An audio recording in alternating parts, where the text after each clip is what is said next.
Hi, I'm a high school teacher and I'm a maths teacher, and I'm happy to hear that we like to encourage struggle, because that's often our automatic response to save the child from struggling and to protect them and to avoid it.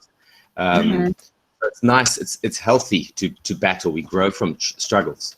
But how do we gauge how much struggle's too much? Because we have some students, obviously, they just struggle, and there's no solution, or it appears there's no outcome, and then there's giving up, and that the other side.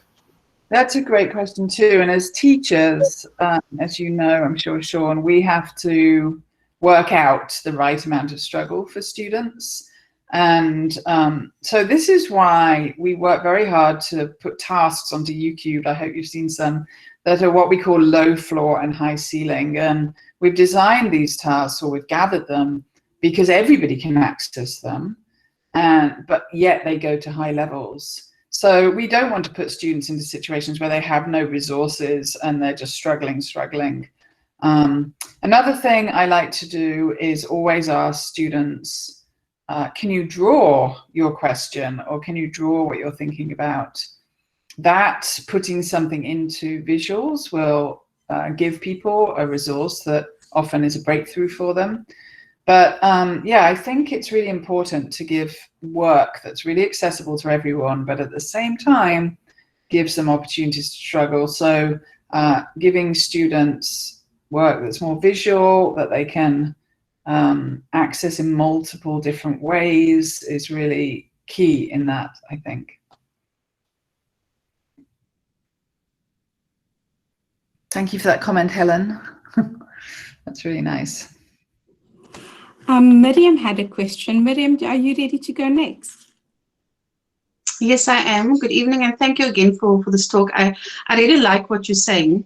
I'm a clinical psychologist and a lecturer of psychology as well, and the modality that I work from is called cognitive behavioral therapy, or theory, and it's very similar to what you're saying.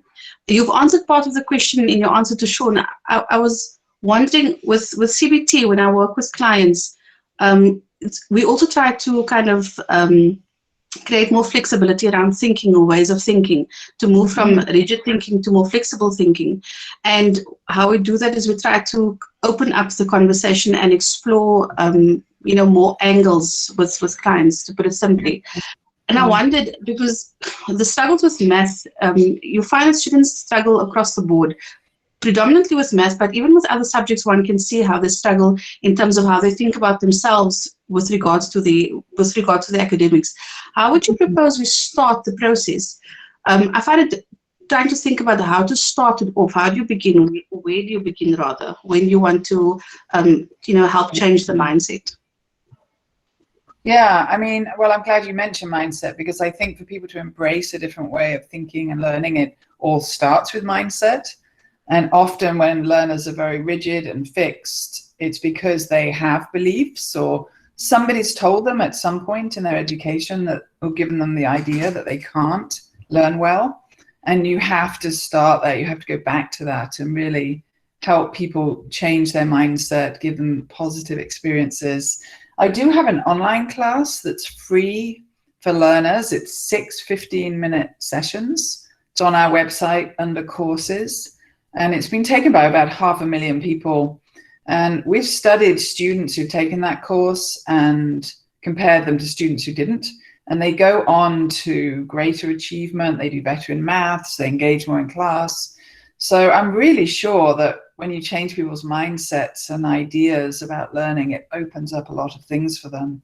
And I'm sure that applies, as you say, in counseling and in other kinds of therapy. I can imagine that's really important.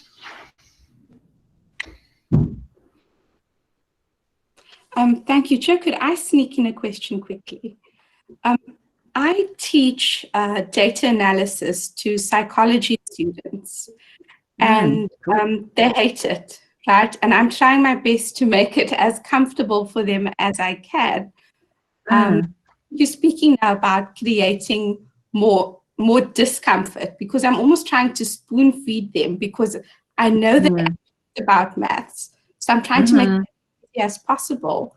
How do I get to the point where I make things sufficiently uncomfortable for them so that they are willing to learn, but still, I mean, what else do I put in place? How do I put support in place to help that?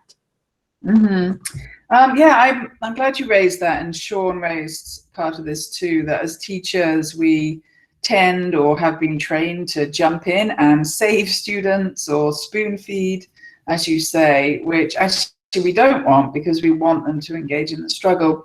So for your students, and for students who've had bad maths experiences, I think it really helps to change what they think maths is. If you're teaching data analysis, we've just developed a whole set of new data resources. One of the things that we've just released last week is what's called data talks, where we've got them free on our website. You just put up a data visualization in front of students and ask them, what do you notice? What are you curious about? And get them talking about, and you know, there are numbers on there, but they think about them in a way that's very relaxing and freeing and fun. So I think for all students, it's about changing the way we present content. And if we give them much more visual and creative content that they're excited by, and that they want to jump in and talk about, then we start to help them be more open and engage in struggle. Thank you so much.